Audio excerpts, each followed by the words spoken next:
After the Negroes were freed from slavery in the 1860s, some developed an affinity for the city, right? Some thought that it was their best opportunity to be in the city and far away from the country where they could be more free. Now, there were many whites who tried to stop this migration, while at the same time, there were also black leaders who were against it too. And for various reasons, as we'll see as we continue our study in Dr. Leon Litwack's 1979 book, Been in the Storm So Long, The Aftermath of Slavery. Here it is. Although sometimes motivated by different considerations, federal authorities and native whites often worked in close harmony to curb black movement into the cities and to force the freed slaves back onto the plantations. Few Northern whites espoused the cause of the ex-slave more forcefully than Clinton B. Fisk, a Freedmen's Bureau officer who commanded the respect of most blacks, and when he admonished them to remain on the plantations, few doubted that he thought this the best way for them eventually to realize their aspirations. Fisk was a Northern white who was respected by blacks, and he tried to give them his best advice on moving into the city. In the congested cities, Fisk warned, "You will wear your lives away in a constant struggle to pay high rent for miserable dwellings and scanty allowances of food. Many of your children, I greatly fear, will be found wandering through the streets as vagrants plunging into the worst of vices and filling the workhouses and jails." This was his prophecy and his vision he saw for blacks if they moved into the city. The children would end up wandering the streets and getting into the worst vices. And this would be the case especially when parents were busy looking for work and struggling to maintain the basic necessities, right? That would leave the children to raise themselves in the streets. And without a certain value system and a certain type of training, they would drift into the realm of vice or into the dark side of the city, right? So Fisk gave the warning to not go into the city, right? Because they weren't really prepared for city living. And he wasn't the only one to give that warning. Invoking almost the same images, black leaders, newspapers, and conventions repeated the same advice and affirmed the agrarian mystique to which most Americans, white and black, still adhered. "He that tilleth the land shall have plenty of bread," declared the black newspaper in Augusta, Georgia, and others played on that same theme, which was to say remain in the fields and in the agricultural professions. If they did so, they would always have a means to survive. The freed slaves who came to the cities exposed themselves to high rents, exorbitant prices, and unemployment, whereas in the country they can always make a living, perhaps even save enough to purchase at some future date their own farms. "You have no trade adapted to city life," one black editor advised the freedmen, which was true on one hand, but on the other hand, I do respect them for at least making the attempt to try something new. They didn't have the skills adapted to city life, but they went for it, and I have to give them some credit for that. That being the case, he warned, they would be compelled to find alternatives to legitimate occupations if they persisted in settling in urban centers. "Many who flock to these large cities are very apt to partake of all the vices prevalent."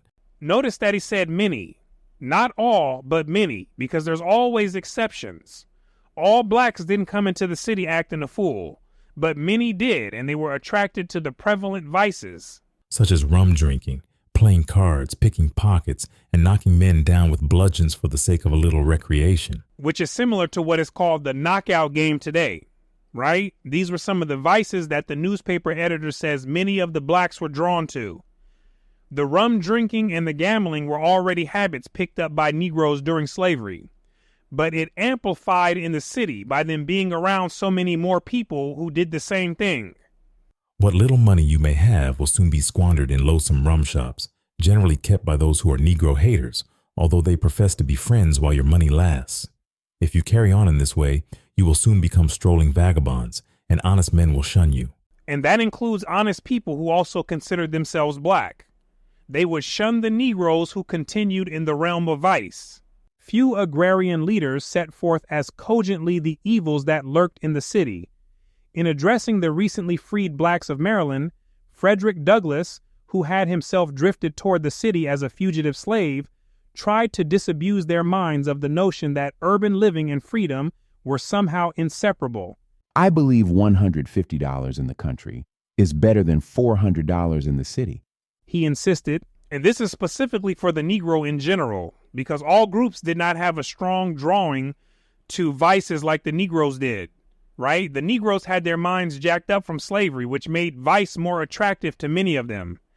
And on top of that, the whites were still targeting them to try to keep them in the pit, right? So Mr. Douglas suggested that it was better to make less money in the country than to move into the city and make more money. Since fewer temptations existed in the country to lead them astray, they would live more economically, accumulate their savings, and become landowners. If the colored people of Maryland flocked to Baltimore, crowding the alleys and by streets, woe betide them. Sad indeed will be their fate. They must stick to the country and work. And we know how the black part of Baltimore has looked in the past and how it still looks today, right? The Negroes haven't done so well in that city, and Mr. Douglas predicted that that would be the case, right? There's just too many people with a certain mentality living in the same area of town, and that's what creates the trap. So for anyone listening who lives in these types of areas, the best thing that you can do for yourself and for your future generations is to find a way to get out of there, because the energy and the culture are too strong there, and the people aren't changing the way they think anytime soon, right? It's just not happening, because what we're dealing with right here is material from the 1860s, which is over 150 years ago, and we're still seeing some of the same stuff. Whoever they listened to, whites or blacks, the freedmen might have heard those words repeated in various forms.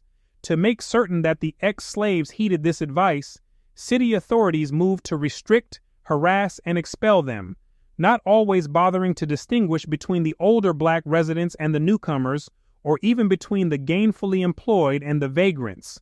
In Richmond, the post-emancipation jubilee had hardly ended before black residents complained of treatment. Worse than ever we suffered before. Including daily mounted patrols reminiscent of the much-dreaded patrollers and the revival of the old pass system. That was an attempt by the whites to limit the freedom and independence of the blacks by using some of the old slave tactics. We are required to get some white person to give us passes to attend to our daily occupations, without which we are marched off to the old rebel hospital, now called the Negro Bullpen. We saw women looking for their husbands, children for parents, but to no purpose, for they were in the bullpen. All that is needed to restore slavery in full is the auction block as it used to be. Whether undertaken by federal authorities or by native whites, the efforts to control urban blacks and to forestall the urbanization of blacks began to assume a familiar pattern throughout the South. In Mobile, the mayor instructed the police to arrest vagrants and warned freedmen either to find employment, leave the city, or be forced to work on the streets. If the white class was treated in the like manner, a black resident observed, I would not complain. Which is valid. But whites at this time still had a lot to learn about equality and fairness. So one could not expect much fairness from them at this time. If black vagrants were not fined and sent to the workhouse, as in Nashville and New Orleans, they were put to work on the streets to pay for their room and board at the jail, as in San Antonio and Montgomery, or simply compelled to return to their previous owners, as in Lexington, Kentucky. Rather than enforce the vagrancy laws against freedmen, numerous communities, such as New Orleans and Savannah, often with the full support of military authorities, preferred to revive the old curfew and pass regulations, resorting at times to mass arrests of blacks found on the city streets after a certain hour without the permission of their employers. This stuff is wild, isn't it? Faced with the possibility of overcrowded jails, city authorities happily complied with the offers of local residents and planters to pay the fines of the blacks in exchange for their employment as virtual indentured servants. The whites were going to find one way or another to get some free or cheap labor out of blacks, right? These folks were determined, and they pulled all sorts of rabbits out the hat to make it work. If enforcement of vagrancy and curfew laws proved insufficient to deal with the problem, or if federal officials were unwilling to approve such laws, urban whites relied on more ingenious and imaginative solutions to check the number of black residents in their midst. Imposing heavy license fees and taxes on the occupations which freedmen were most likely to enter might produce the desired results, and also suggested that whites were less concerned about vagrancy than about ex-slaves working in non-agricultural pursuits. They were concerned about keeping Negroes in the dungeon. Without the need for any special laws, community pressure was often sufficient to deny jobs and housing to incoming blacks. Any whites who defied those pressures were apt to find themselves homeless, the victims of organized arsonists. The whites were vicious, and yes, worse than the Negroes. As I keep reading over some of the material, I've come to my own conclusion that the whites were in fact worse than the Negroes, and by far, because they created the rules of the game and they continued to use every conceivable tactic to put the Negroes in the worst possible positions, right? They were very strategic in their oppression and violence towards the Negroes, whereas the Negroes acted out in a certain way as a response to what the whites were doing to them. So although the Negroes were pretty bad themselves, the whites were certainly worse than them, right? Here we go. In New Orleans, insurance companies considered withdrawing coverage from all dwellings in which blacks resided, on the pretext that colored people were inflammable matter. In reporting this threat, the local black newspaper urged black citizens to form their own insurance companies, to break up the urban black settlements, like the shanty villages appearing on the edges of numerous towns. Local authorities might simply order their demolition. Here they go playing more games. To justify such arbitrary actions, they would cite the outbreak of disease among malnourished and ill-clad freedmen and the need to protect the health of the community. That was the only excuse officials in Meridian, Mississippi, needed before they broke up the freedmen's camps, burned down the makeshift dwellings, and drove the inhabitants from the town. You see that? To protect the townspeople of Selma, Alabama, allegedly from a smallpox epidemic, city officials barred any freedmen who did not have the written approval of an employer. Why an employer's consent would have made the community less susceptible to disease was not explained. No doubt some communities simply took their cue from the Union Army's wartime experiment in preventive medicine in Natchez. To protect both the Union troops and the city's residents, A.W. Kelly, an Army surgeon and the chief health officer, thought it essential to remove any possible sources of pestilential diseases, and there was no question in his mind about where to look. In precisely the same places nearby planters were looking for needed laborers. Large numbers of idle Negroes now throng the streets, lanes, and alleys, and overcrowd every hovel, lazy and profligate, unused to caring for themselves, thriftless for the present, and recklessly improvident of the future. The most of them loaf idly about the streets and alleys, prowling in secret places, and lounge lazily in crowded hovels, which soon become dens of noisome filth. The hotbeds, fit to engender and rapidly disseminate the most loathsome and malignant diseases. Although some of the older black residents liked to think of themselves as different from the new arrivals from the countryside, they quickly discovered that the restrictions, harassment, and violence were directed against the entire black community. The older black community wasn't bothering anyone, but they still got tossed in there with the newcoming blacks. Enforcement of the vagrancy laws revealed an all too familiar double standard. If a white man was out of work, as many were in 1865, that was simply unemployment. But if a black man had no job, that was vagrancy. That's another reason why I say the whites were worse than the Negroes, because they made the rules and they bent them when they felt like doing it, right? It's just an honest observation and criticism, and people should be able to have these types of discussion with honesty and with fairness. If a planter refused to till the fields himself, that was understandable, but if a former slave declined to work for him, that was idleness, if not insolence. You see that? Having perceived the rationale that guided the actions of white authorities, a black editor angrily denounced the arrest of black vagrants in Mobile.